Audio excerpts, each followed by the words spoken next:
प्रतीक्षा जब समय से परे हो जाए तो वह तब बन जाती है, और तब जब प्रेम से जुड़ जाए तो शबरी जन्म लेती है। एक साध्वी जो प्रभु से पहले धरती पर आई, फिर प्रतीक्षा करनी। बहुत प्राचीन समय की बात है। दक्षिण भारत के घने वनों के पास एक छोटे से गांव में एक कन्या का जन्म हुआ। उसका नाम रखा गया श्रमी। श्रमी किसी राजकुल में या किसी नामी परिवार में नहीं जन्मी थी, पर उसके हृदय में बचपन से ही ईश्वर के प्रति अद्भुत आकर्षण था। जहां अन्य बालिकाएं खेल कूद में मग्न रहती, वहीं श्रमी एकांत में बैठकर वन, वृक्ष, नदी और आकाश को निहारते हुए किसी अज्ञात प्रभु का स्मरण किया करती। जब उसका विवाह तय किया गया, तब श्रमी के मन में गहरा संघर्ष चलने लगा। वह बिल्कुल भी खुश नहीं थी। जहां लड़कियां अपने विवाह के समय हंसती और खिलखिलाती हैं, वहीं श्रमी एकदम उदास और गुमसुम हो गई। उस छोटी सी आयु में उसे वैराग्य के बारे में भी नहीं पता था, पर उसे यह पता चल गया था कि उसे विवाह नहीं करना, बल्कि भगवान की शरण में जाना है। इधर बारात आने का समय हो गया, पर श्रमी तैयार भी नहीं हुई थी। परिवार और रिश्तेदार विवाह की तैयारी में व्यस्त थे और श्रमी चुपचाप सबकी नजरें बचाकर घर से निकल गई। श्रमी चलते चलते एक घने वन में पहुंच गई। उसे न भूख प्यास का आभास हो रहा था और न ही सुनसान वन से उसे कोई भय लग रहा था। उसके हृदय में केवल एक ही भाव था, मुझे ईश्वर की शरण में जाना है।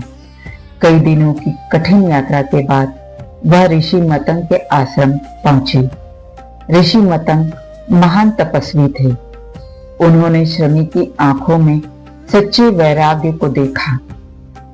श्रमी ने उनके चरणों में गिरकर कहा, गुरुदेव, मैं सांसारिक जीवन नहीं चाहती, मुझे केवल प्रभु की भक्ति चाहिए।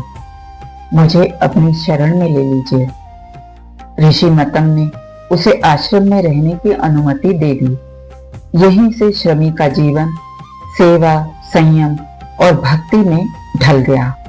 वह आश्रम में सबसे कठिन कार्य स्वयं करती, कांटे हटाना, जल भरना, ऋषियों की सेवा करना। वह फल आदि खाकर अपना जीवन यापन करने लगी। वर्षों बीत गए। श्रमी का शरीर दुर्बल होता चला गया, पर उसका मन और भक्ति दिन प्रतिदिन प्रबल होती गई। एक दिन ऋषि मतंग ने उसे अपने पास बुलाया। उनकी वाणी गंभीर थी। उन्होंने कहा, तुम्हारी भक्ति से मैं प्रसन्न हूं, पर अब तुम्हारे जीवन का उद्देश्य और भी महान हो गया है। श्रमी ने हाथ जोड़कर कहा, गुरुदेव, वह उद्देश्य क्या है? ऋषि मतंग ने कहा, भविष्य में भगवान विष्णु मानव रूप में अवतार लेंगे। वे धर्म की स्थापना हेतु वन वन भटकेंगे। यह सुनते ही श्रमी की आंखों से आंसू बहने लगे। ऋषि मतंग बोले, श्रमी, वह अवतार तुम्हारे आश्रम आएगा। तुम्हारी भक्ति को स्वयं भगवान स्वीकार करेंगे। यह सुनकर श्रमी ने उसी क्षण जीवन संकल्प लिया, मैं अपने प्रभु की प्रतीक्षा करूंगी। जब तक वे स्वयं न आए, मैं अपने इस शरीर का त्याग नहीं करूंगी। कुछ समय बाद ऋषि मतंग ने शरीर त्याग दिया। श्रमी आश्रम में अकेली रह गई। अब वह शबरी कहलाने लगी। वर्ष नहीं, युग पर युग बीतते गए।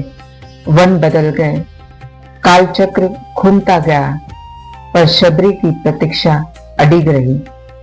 वह प्रतिदिन पथ को साफ करती, फल चुनती और हर फल को चखकर देखती, कहीं यह कड़वा तो नहीं, क्योंकि वह अपने प्रभु को केवल मीठे और अच्छे फल ही अर्पित करना चाहती थी। उसका शरीर वृद्ध हो गया, पर भक्ति अडिग रही और अंततः वह दिन आया जब श्री राम लक्ष्मण सहित उस आश्रम में पधारे। शबरी के युगों की प्रतीक्षा पूर्ण हुई। कथा का सार यह है कि भगवान वर्ण, जाति, रूप या विद्या नहीं देखते, वे केवल भक्ति का भाव देखते हैं। शबरी की भक्ति एक अद्भुत उदाहरण है। प्रिय दर्शकों, सोमवार को फिर मिलूंगी एक नई कथा के साथ। ओम नमः शिवाय। जय श्री राम।